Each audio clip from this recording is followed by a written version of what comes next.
नमस्कार दोस्तों, मैं जयप्रकाश लाइच आपका हार्दिक स्वागत करता हूं। आज का हमारा क्वेश्चन है कि एक 12 मीटर लंबा रस्सा एक ही ऊंचाई के दो बिंदुओं से लटका हुआ है तथा रस्से का निम्नतम बिंदु लटकाने वाले बिंदुओं से 20 मीटर नीचे है।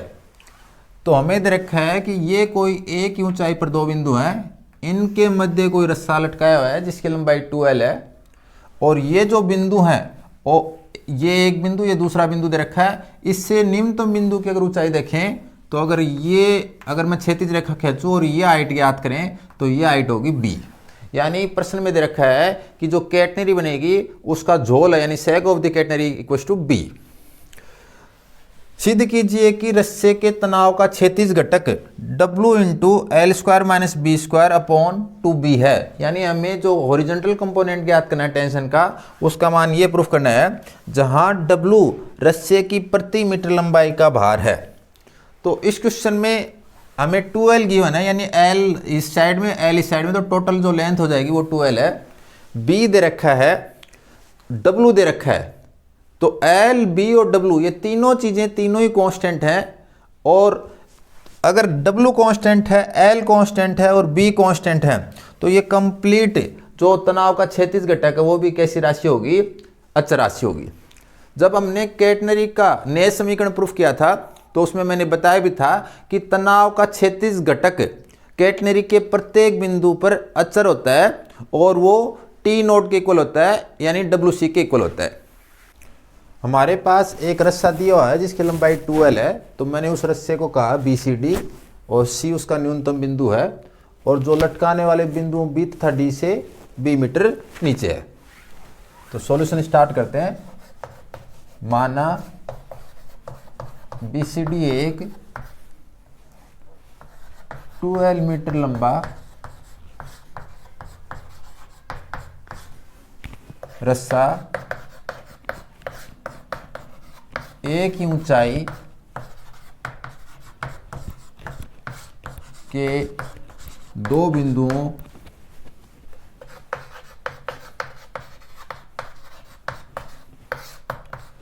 B तथा D से लटका हुआ है।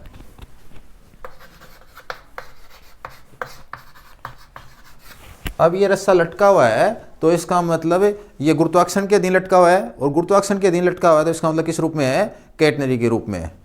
तो दिस इंप्लाइज रस्सा कैटनरी के रूप में है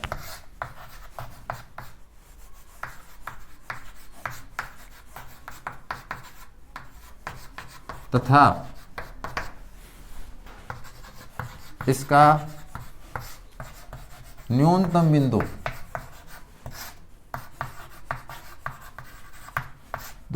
C लटकाने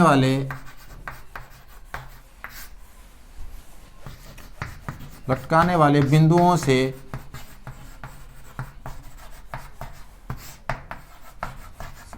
B मीटर नीचे है।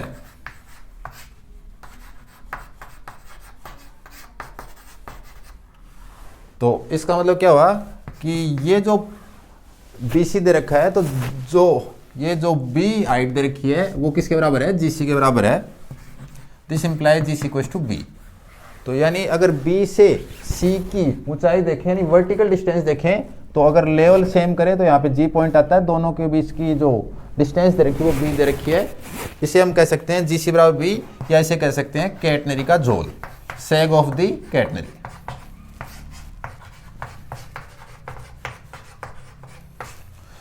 तो कैटनरी का जो झोल होता है उसका फॉर्मूला क्या होता है? हमें पता है कि ये जो हाइट है वो y है, यानी ये हाइट y है, और ये जो पॉइंट है इस पॉइंट की डायरेक्ट्रिक्स से हाइट है वो c है, यानी ये हाइट c है और ये हाइट y है। तो अगर हम रिलेशन देखें तो हम इजीली देख पा रहे हैं कि y बराबर b प्लस सी आएगा।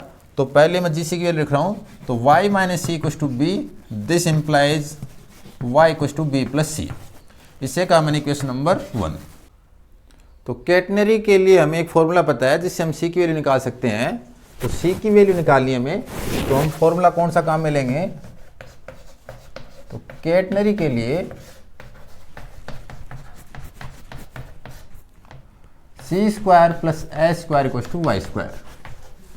और बिंदु डी की बात करूं मैं, तो बिंदु डी पर एस की वैल्यू हमारी एल है और वाई की वैल्यू बी प्लस सी है। यानी बिंदु जो डी है इसकी हाइट अगर हम देखें तो वो बी प्लस सी है, और अगर इसकी एस की वैल्यू देखें, आर्क लेंथ देखें, तो वो एल के बराबर है। तो ये वैल्यू अगर मैं इस इक्वेशन में पुट करूं तो मुझे मिलेगा, इसलिए C square plus S square, S की वैल्यू एल पुट की तो L square equal to B plus C का whole square. This implies C square plus L square equal to B square plus 2bc plus C square. और अगर मैं सी square से सी square cancel कर दूं तो मुझे सी की वैल्यू याद करनी है, और सी केवल इस टर्म में है तो बाकी टर्म मैं लेफ्ट हैंड साइड में ले आऊँगा, तो L square minus B square equal to 2bc। और सी की वैल्यू याद करनी है तो सी बराबर मुझे मिल जाएगा l square minus B square upon 2b। इसे कहा मैंने इक्वेशन नंबर 2।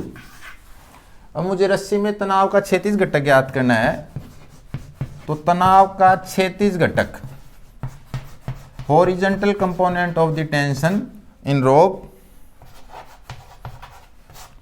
वो होगा WC के बराबर।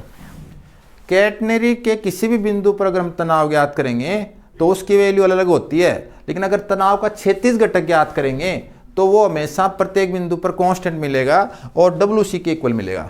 यानी चाहे आप इस पॉइंट पे टेंशन निकालो, चाहे इस पॉइंट पे टेंशन निकालो, चाहे इस पॉइंट पे टेंशन निकालो, तो अगर सिर्फ टेंशन है तब तो चेंज होगी, लेकिन टेंशन का अगर हॉरिजॉन्टल कंपोनेंट है यानी तनाव का क्षैतिज घटक है तो वो हमेशा कांस्टेंट रहेगा। तो इस बिंदु पर क्षैतिज घटक, इस बिंदु पर प्रत्येक बिंदु पर तनाव का क्षैतिज घटक है वो कैटनरी के लिए क्या होता है, अचर होता है। हम पढ़ चुके हैं कि T not equal to WC, और वो वैल्यू होती है टी कोस साई के इक्वल। तो चाहे आप ये फॉर्मूला काम में लें, चाहे ये फॉर्मूला काम में लें, दोनों से इक्वल आंसर आएगा, कोई चेंज नहीं होगा। क्योंकि अगर मैं टी कोस साई को सोल्व करूंगा तो टी की वैल्यू हमें पता है कि W इंटू वाई होती है, और कोस साई को मैंने एज इट इज लिखा W इंटू वाई की। अगर मैं वैल्यू रखूं पैरामीट्रिक इक्वेशन से, प्राचलिक समीकरण से, तो वाई की वैल्यू होती है C sec psi into cos psi, W into C, sec psi की वैल्यू रखी मैंने 1 अपॉन कोस साई, और ये कोस साई से कोस साई कैंसिल तो WC। तो आप इसको सोल्व करोगे तो भी लास्ट में वो WC में कन्वर्ट होगा। तो इसलिए ये आप दिमाग में रखना, तनाव का क्षैतिज घटक हमेशा क्या होता है, अचर होता है। और किसके बराबर होता है, चाहे आप WC लिखो, चाहे टी कोसाई लिखो, चाहे टी नोट लिखो, बात एक ही है। तो मैं ये फॉर्मूला काम में ले रहा हूँ। यहाँ पे अगर मैं इसकी सी की वैल्यू रखूँगा तो मुझे मिलेगा W into L square minus B square upon 2b। और यही हमें प्रूफ करना था, तो ये हमने सी की वैल्यू रखते ही जो हमारा आंसर है वो हमें प्राप्त हो गया।